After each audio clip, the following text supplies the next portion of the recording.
Thank you, David, for your overview of current media topics.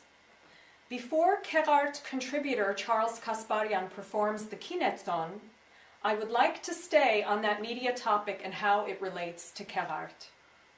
We are not here to devote the afternoon to journalism on the world front, but we would be remiss if we did not recognize it and how it affects Armenian journalism. David aptly discussed the fake news phenomenon, but there's more to this changing media landscape. A recent article in the Columbia Journalism Review reports that newspapers today are not just trimming the fat, they are amputating limbs. This refers to the slashing of jobs in media everywhere. If someone today works as a staff writer for a news outlet, he or she is probably doing more than one job, including researching, reporting, editing and assigning stories, as well as posting the articles on Twitter, Facebook, and the newspaper's own website. How does this universal ailment affect the Armenian media universe? The writers today who are financially compensated are usually the full-time editors at Armenian newspapers that advance the positions of the organizations and political parties they represent.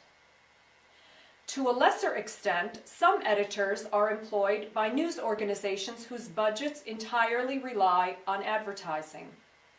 In both cases, these publications are beholden to their sponsors. Like their Odar counterparts, these Armenian staff editors are also juggling responsibilities that take them away from researching and writing news stories. One of the ways we notice this most is when a newspaper is filled with press releases. This condition dilutes the unique character that each paper should have. Freelance writers in our Armenian universe, by and large, write for the love of it and do not receive financial compensation unless they are paid by an organization to favorably report about an event. This severely diminishes just how many talented Armenian writers would otherwise contribute to the Armenian press. Even so, Kerart continually received article submissions from well-known Armenian writers. As veteran journalist Doug Kalaijan pointed out in his preface to Kerart Volume 3, Kerart has become a unique voice in the Armenian media because it is independent of political parties and related interests, so its writers are not pressured to bend the truth or to avoid offense. There is no hidden agenda. As a result, these editorials are unusually forthright and thoughtful. Reading them can be a bracing experience because none of Armenia's problems are ever sugar-coated by Kerart's team. Corruption in government, corruption in the church, the underhandedness of Armenia's enemies, the treachery of Armenia's supposed allies. Dikran, Girard, and Doug's ultimate message is to utilize Kerart in our struggle to spread the truth in a world tainted with propaganda and lies. In addition to reporting and analyzing the Armenian universe, Kerart also made a dent in the field of media activism, analysis, and criticism. In April 2014, Kerart issued 2 editorials penned by Girard. The intent was to remind and/or train compatriots to write feature articles, op-eds, and letters to the editor for non-Armenian media. And the goal was for these guidelines to translate into more media coverage in advance of the Armenian Genocide Centennial.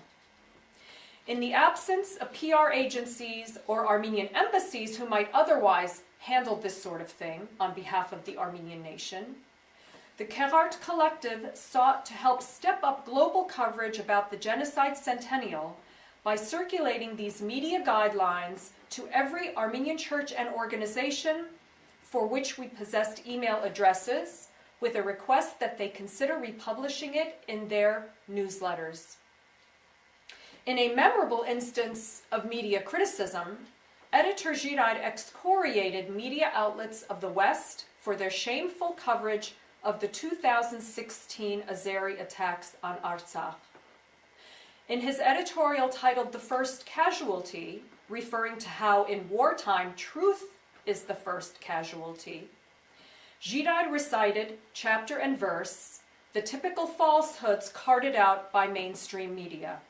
In his words, as usual, East versus West friction, national and corporate interests, for example, Azeri oil being more precious than Armenian blood, moral dualism, carelessness, and sheer ignorance played a part in mainstream media coverage. Point by point, Giraud produced one of the best examinations of anti-Armenian media spin that I've ever seen. Consult the article on page 177 of Kerart, Volume 3, and see for yourself. An added benefit to this episode is that Armenians did not preach to themselves. A modified version of his editorial was sent to and appeared in 15 non-Armenian independent and alternative media outlets. One such outlet published this editorial comment about the piece. Partisan journalism, intentionally or unintentionally, obscures truth and bends the opinions and understanding of vast populations dependent upon the news. We should all do our homework and identify the biases. In reality, the truth has been sacrificed long before a war begins.